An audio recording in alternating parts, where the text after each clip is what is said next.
All right. So, hello, my friends. We're here at the Daily Scrum, and I decided to come in here today to share with you lessons from our friend who has just passed the exam, name withheld, because she's very particular about the information, and she knows who she is. She's going to hear it. All right. So, the bottom line is this: the PMP exam, as at 2022, is not an exam that is based on rote knowledge at all. So if your conception was to cram and memorize and then everything's going to be good, that's not really the case. There is an amount of knowledge you need to have. Whether you get that by truly understanding or by cramming is really up to you, but there's base knowledge. Let me give you an example. So just think about these questions I'm going to ask you, okay? You don't have to answer them, but I want you to just think about this torrent of definitions or words. So I'll start easy, and then I'll make it a little bit harder as we go along. So think about these definitions because they will help you as you approach questions. Okay. Charter, project plan, project management plan, project charter, team charter, team agreement, ground rules, group norms, fishbowl window, product analysis, baselining, rebaselining, critical path, SPI, CPI, change request, corrective action, preventive action, defect repair, updates, lessons learned register, lessons learned repository, scrum master, product owner, release planning, release backlog, sprint backlog, cross-functional team, test-driven development, feature-driven development, scaling, disciplined agile, team-based approaches to agile, data analysis, data representation, work performance information, work performance reports, cost forecasts, schedule forecasts. I've just told you roughly a quarter of the definitions that I have to read. And these are all from memory. I'm not reading them from a list. Now you see the enormity of the definitions is what makes people want to cram. But I want to encourage you to not cram. Instead, understand the context of all of these things I've mentioned and all the others. So my number one rule to master the language is to read the PMBOK Guide 6th edition glossary, the PMBOK Guide 7th edition glossary. Just go through the glossary, that's all I'm saying. And then the Agile Practice Guide glossary.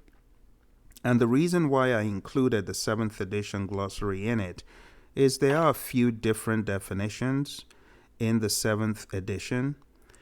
But I think to have a more robust understanding to maximize your chances of success, I would go through both glossaries. I'm not telling you to spend a day. This is something I want you to spend a couple of hours on. Just go through the entire glossary as a checklist and make sure you truly understand all those terms. Not saying you need to cram them, but to understand. My recommendation is that you take a real-world project. So for my buddy Corvin on the phone, it could be a construction project. Can you take that construction project and plug and play each one of those definitions in the glossary into one of your real-world projects? Can you pinpoint this specific area you would use? So I say product analysis. Zero into construction. What would that look like? What would a product analysis look like in food manufacturing? My friend who's into chocolate and all the tempting stuff, Wrigley's, M&M's, Mars bars, Milky Way. I don't even know if they still do Milky Way here. All that stuff anyway. Yes, Milky Way. Oh my goodness. Yes. All the bad stuff. The good stuff.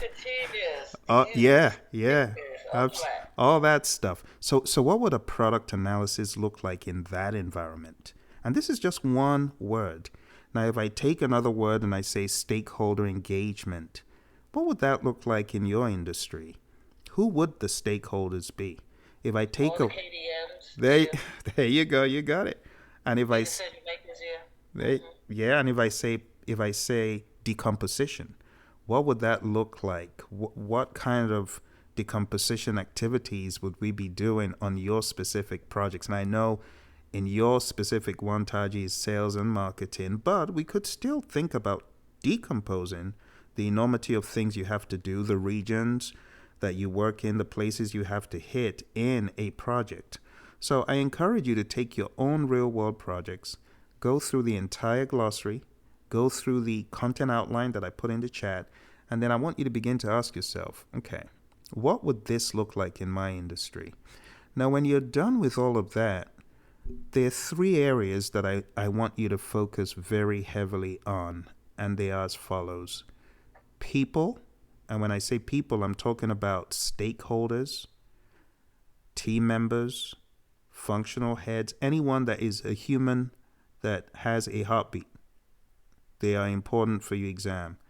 So we're talking about team members, functional heads, key stakeholders, stakeholders that are not as prominent as well. Customer, everyone that is a human with a heartbeat. Your exam is going to hit those areas pretty hard.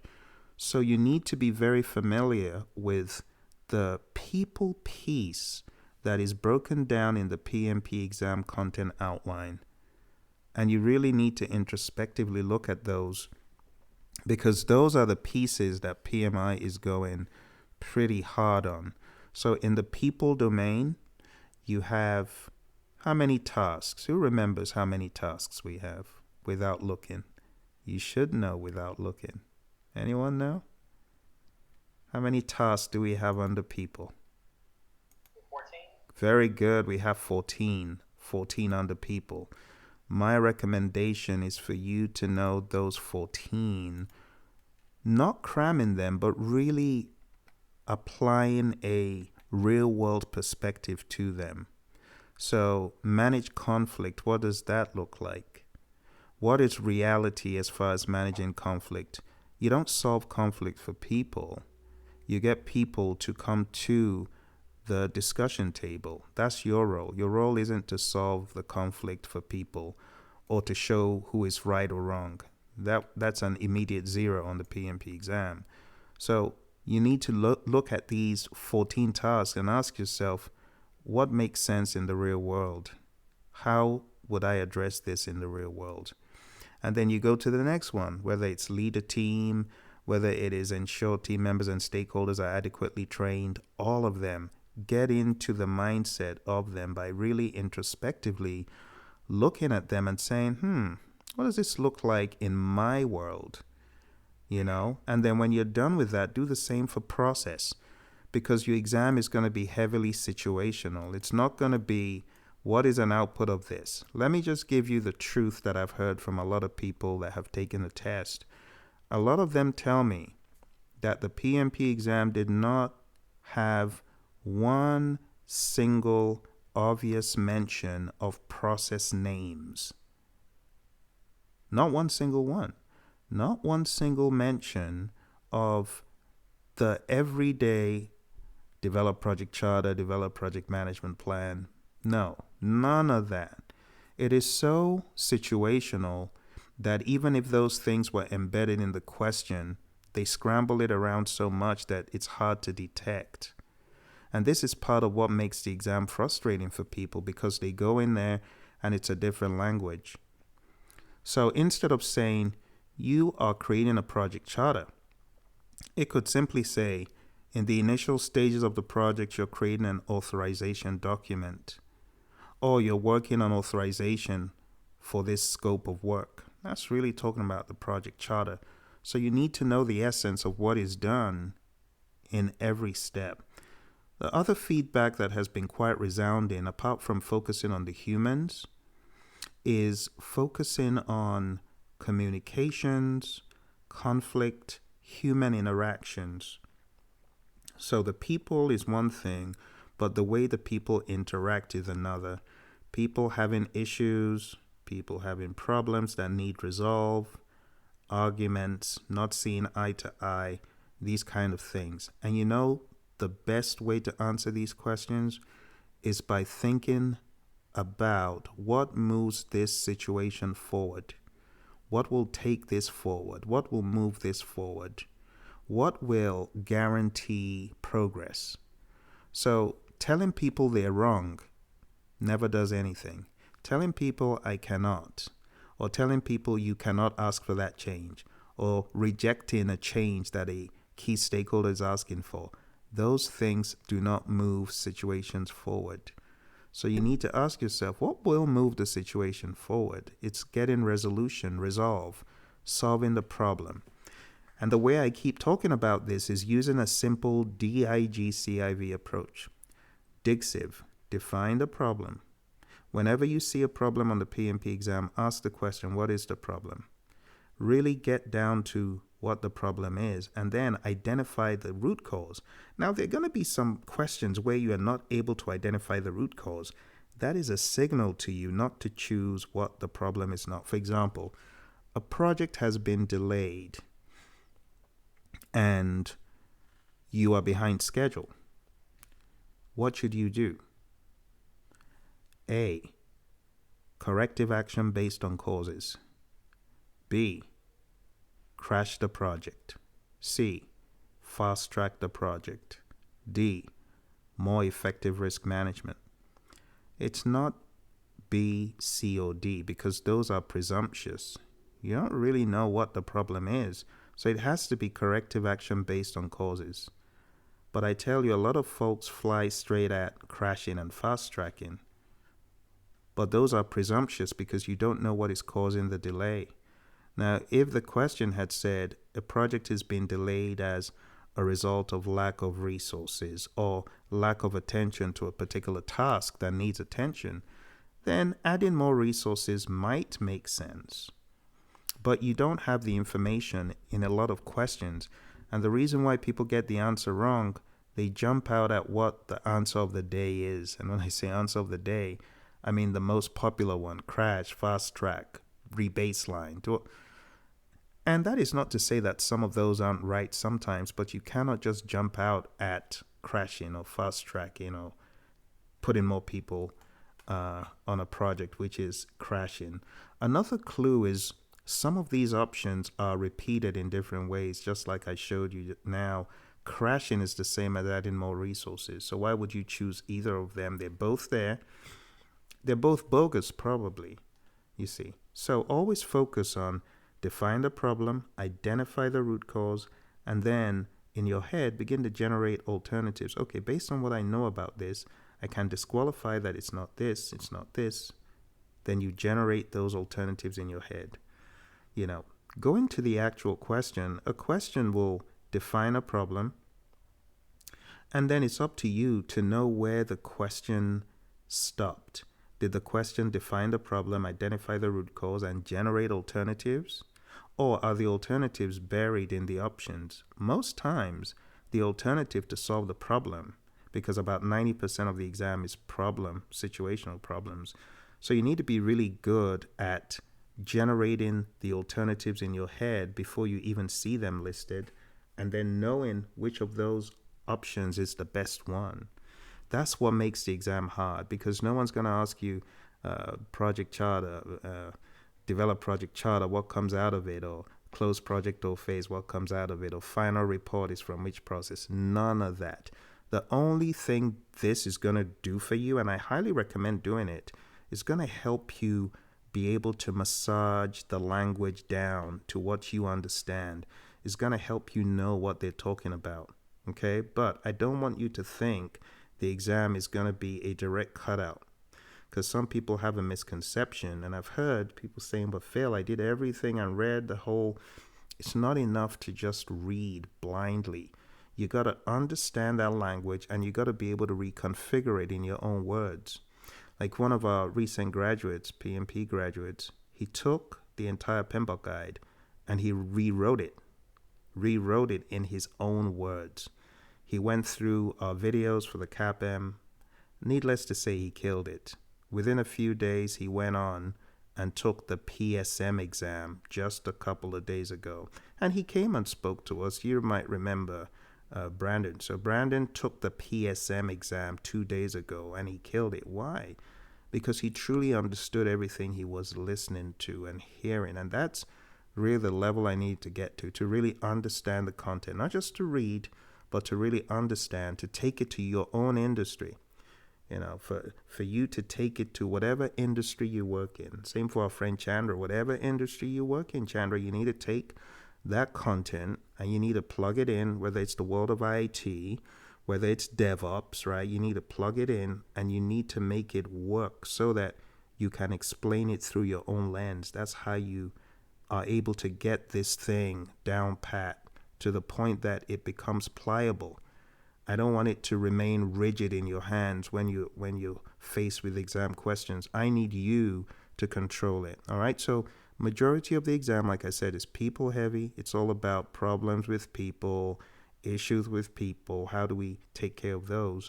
And then when it comes to the process area, you need to know the rules of the game, period. The rules of the game for project management, whether you are in the world of hybrid or agile. They're not really that different on the exam. In fact, the exam is written very hybridized. So the language could just be, to be quite honest, it could be any one of those three. You could look at hybrid and say it's a hybrid question, but you could also see predictive and agile in it. And you need to know, okay, this is just PMI mindset. Value, focus on value. A lot of people think focusing on value is just agile. That's not true. Focusing on value is actually a universal mindset that is now dominating the project management space. But beyond focusing on value, the higher level good that we focus on is actually outcomes. So focusing on outcomes first is bigger and more important than focusing on value and benefits. So in the hierarchy, you need to know that your obsession needs to be on customer outcomes, followed by benefits and value.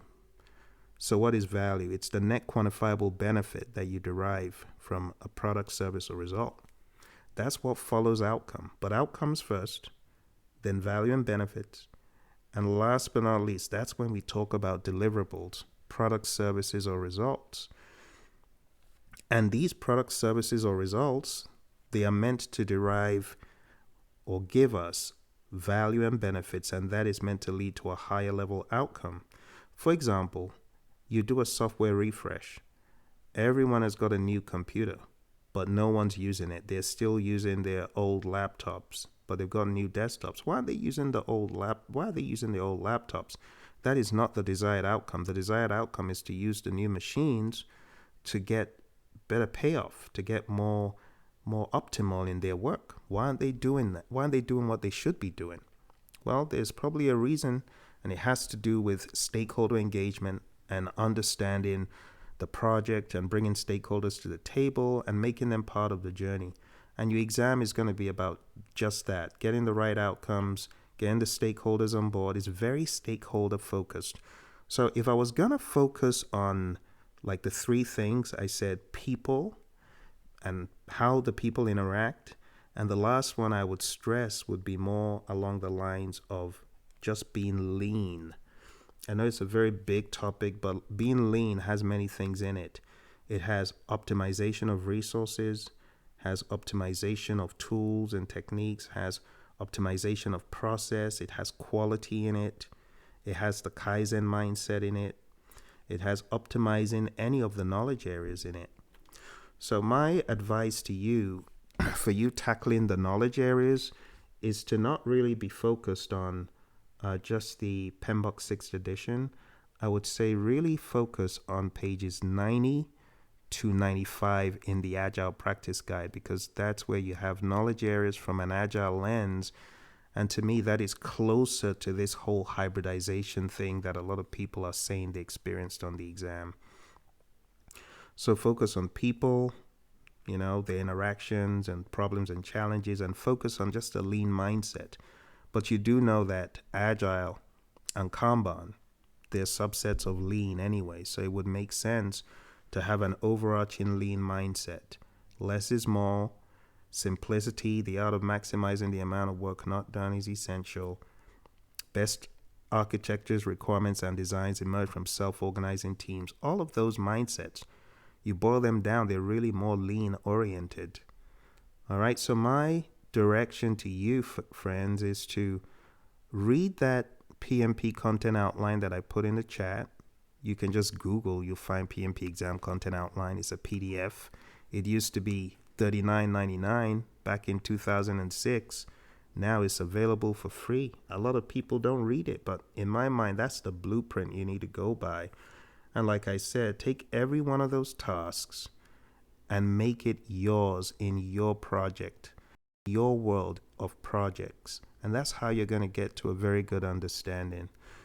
Now, you do know the exam, of course, is people, process, business. But if you wrap your arms around that content outline and you're true to yourself, you'll find a lot of gaps. I've heard from people that the Tuckman's ladder, it wasn't even that big a deal on the exam, but on the flip side, I've heard from some people that they had drag and drops in Tuckman's ladder. I've heard from some people they didn't have earned value, not one single question. But I've heard from others that said, oh, I must have had at least 2 or 3 earned value questions. Why am I telling you all this? I'm trying to make you see that the exam is not a one-size-fits-all exam. You're going to have different versions of the exam on different days, and you don't know which version you're going to face. But one thing's for sure. I got to get off my soapbox before I start coughing here. One thing's for sure, the content outline will see you through. All right, I got to quit before I start having a coughing bout, my friends. Thank you.